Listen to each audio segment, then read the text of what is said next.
जिस प्रकार से बाज़ार इस समय पे ट्रेड कर रहा है, काफ़ी अच्छी पोजीशंस भारतीय बाज़ारों की है, लेकिन हम इस बात को मान नहीं सकते हैं कि भारतीय बाज़ार थोड़ा ओवर वैल्यूड है। ओवर वैल्यूड इसलिए है क्योंकि लगातार सीधी तेज़ी देखने को मिल रही है। कोई बड़ा करेक्शन अभी तक पिछले 15 महीनों में बाज़ार में नहीं आया है, और जब तक वो करेक्शन नहीं आएगा भारतीय बाज़ारों में थोड़ा डर बना रहेगा। क्योंकि आप देख रहे हो कि जिस प्रकार से ट्रेडर भी अब यही मान रहे हैं, और वो डर भी लग रहा है उनको कि कहीं भारतीय बाज़ारों में एकदम से तेज़ी और एकदम से गिरावट नहीं आ जाए। यदि गिरावट होगी तो सबसे ज़्यादा इम्पैक्ट रहेगा मिड कैप शेयरों पे और स्मॉल कैप शेयरों पे।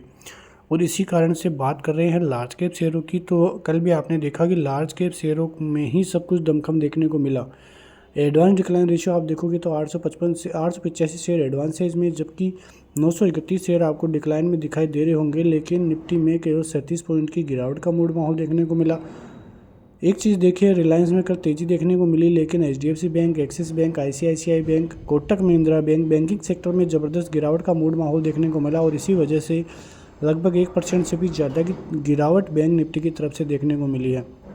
अब ये गिरावट कितनी सस्टेन रहेगी वो अब देखने वाली बात रहेगी, लेकिन फ़िलहाल बाज़ार का जो मूड माहौल अभी तक बना हुआ है वो पॉजिटिव ही है। और आने वाले दिनों में बाज़ार 26,500 के टारगेट दिखा सकता है, और इस साल के एंड तक 27,127 के टारगेट भी यहाँ पे आते हुए दिखाई दे सकते हैं। तो ज़्यादा चिंता का विषय अभी तक नहीं है।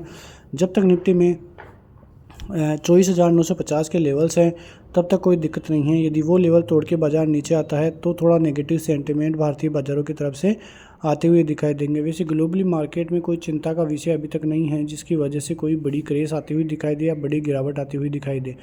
जिस प्रकार के जीडीपी के आंकड़े अमेरिकी बाज़ारों में देखने को मिले थे काफ़ी अच्छे थे, और जो जॉब मार्केट के आंकड़े आते हुए दिखाई दिए वो भी काफ़ी पॉजिटिव आंकड़े थे। तो और इसी वजह से अमेरिकी बाज़ारों में भी ठीक ठाक तेज़ी का मूड माहौल देखने को मिला है। और यहाँ पे आप देखोगे तो जोरेम पेवोल और वित्त मंत्री की जो बैठक थी, यानी कि जो स्पीच थी, वो स्पीच भी ख़त्म हो चुकी है, और स्पीच से काफ़ी अच्छी पॉजिटिव खबरें ही आती हुई दिखाई दी है।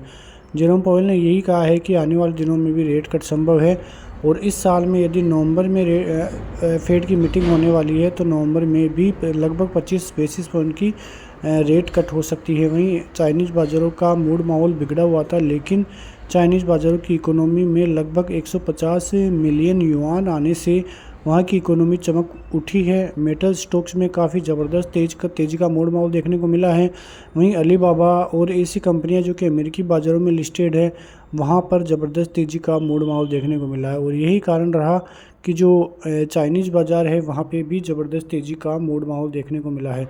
तो सभी तरह से देखें, सभी चीज़ें देखें तो मार्केट जो है पॉजिटिव टेरिटरी में ही है। आगे आने वाले दिनों में भारतीय बाज़ारों में काफ़ी अच्छे टारगेट आते हुए दिखाई देंगे। और आपने देखा कि जिस हिसाब से भारतीय ब्रोकरेज हाउसेज और ये जो विदेशी ब्रोकरेज हाउसेज है, उन्होंने भारतीय बाज़ारों की जो जीडीपी रेशियो है उसको अच्छा खासा बढ़ा भी दिया है, तो वो जीडीपी की जो चिंताएं थी वो थोड़ी ख़त्म होती हुई दिखाई दी है। क्योंकि पिछले क्वार्टर में जीडीपी रेशियो था वो गिर कर आया था, और थोड़ा इम्पैक्ट भारतीय बाज़ारों पर देखने को मिला था, लेकिन फिर भी वर्ल्ड में टॉप एक जो जीडीपी आंकड़ा है वो भारतीय बाज़ारों का ही है। और आने वाले दिनों में भी भारतीय बाज़ारों में ज़बरदस्त तरीके से तेज़ी का मूड माहौल बन सकता है। बस थोड़े जापान की तरफ से नाजुक स्थिति बनी हुई है, क्योंकि वहाँ पे पिछली बार जब ब्याज दरों को होल्ड किया था, लेकिन इस बार अब सतर्क रहने की ज़रूरत है।